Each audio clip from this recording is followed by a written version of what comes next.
Salam, apa kabarnya saudaraku sekalian? Kiranya kasih Tuhan Yesus menyertai kita. Sebelum kita menyambut sapaan firman Tuhan, mari kita saat teduh sejenak.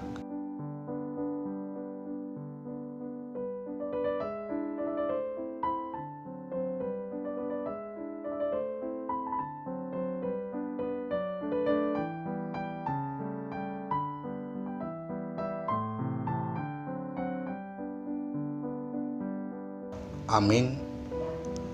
Sapaan firman Tuhan untuk kita hari ini tertulis di dalam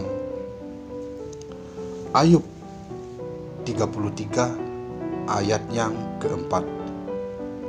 Demikian dikatakan, Roh Allah telah membuat aku, dan nafas yang maha kuasa membuat aku hidup dalam kekudusan. Bapak, Ibu, dan saudara terkasih, dalam kisah hidup Ayub memang begitu banyak, begitu berat ujian yang dihadapi.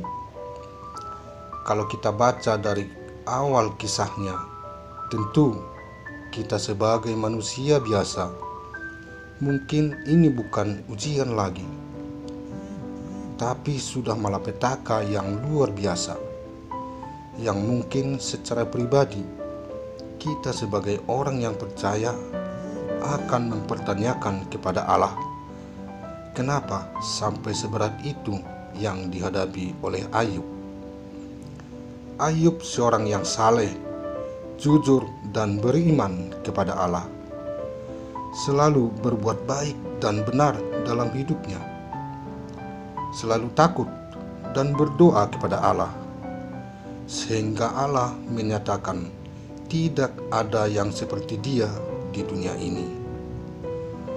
Allah melimpahkan begitu banyak berkat yang Ayub peroleh, baik ternaknya yang begitu banyak dan keturunannya juga. Namun Allah mengizinkan iblis untuk membuat dia dalam kondisi yang begitu buruk, di mana semua yang Ayub miliki, semua harta, ternak, anak-anaknya sendiri pun lenyap. Bahkan dirinya sendiri menghadapi penyakit kulit yang luar biasa. Tinggal nyawanya saja yang tidak diganggu oleh iblis. Dalam musibah yang begitu berat, Ayub merebahkan diri kepada Allah dan berdoa dan tetap bersyukur kepada Allah. Karena Ayub percaya, walaupun banyak godaan yang Ayub hadapi, namun Ayub tetap dalam pendiriannya bahwa dia adalah ciptaannya dan Allah berhak atas dia.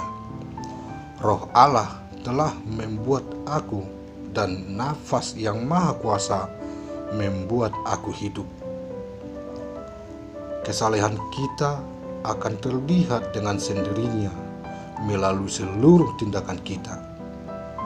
Wajar kita sebagai manusia jatuh ke dalam dosa, tetapi kita mau menyadari dan kembali kepada Allah.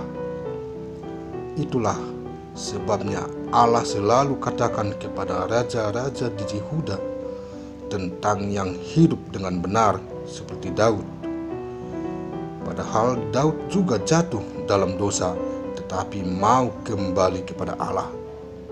Sehingga Daud dikatakan Allah hidup dalam kebenaran. Jadi kesalehan, hidup benar akan dengan sendirinya terlihat dalam tindakan-tindakan kita.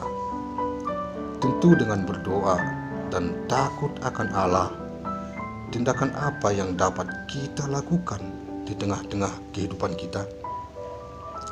Yaitu mendoakan orang lain, membantu orang lain, hidup dalam kekudusan. Tuhan senang kepada orang-orang yang takut akan Dia, orang yang berharap akan kasih setianya, seperti yang tertulis dalam Mazmur 147 ayat yang ke-11. Tuhan adalah baik bagi orang yang berharap kepadanya, bagi jiwa yang mencari Dia, seperti yang tertulis juga di dalam Ratapan 3 ayat yang ke-25. Maka memuji Tuhan adalah suatu keharusan bagi kita sebagai umat-Nya. Dan kita memuji Tuhan dalam kondisi yang baik. Tetapi kita juga harus selalu mempersiapkan diri dalam kemungkinan-kemungkinan yang tidak wajar. Karena iblis selalu berusaha untuk menggoda kita untuk jauh dari Tuhan. Bahkan mungkin kita bisa terjerumus seperti Ayub yang begitu luar biasanya hidup dalam kesalehan dan kekudusan. Oleh karena itu, Bapak, Ibu, dan saudara yang terkasih, mari kita berlomba menabur kebaikan yang benar di tengah-tengah persekutuan kita, lingkungan kita, dan dimanapun kita berada. Karena Tuhan selalu memperhatikan kita, memperhatikan apa yang kita perlukan, apa yang kita pergumulkan dalam hidup. Karena kebaikan Tuhan bukan hanya hari ini, tetapi untuk selama-lamanya. Amin.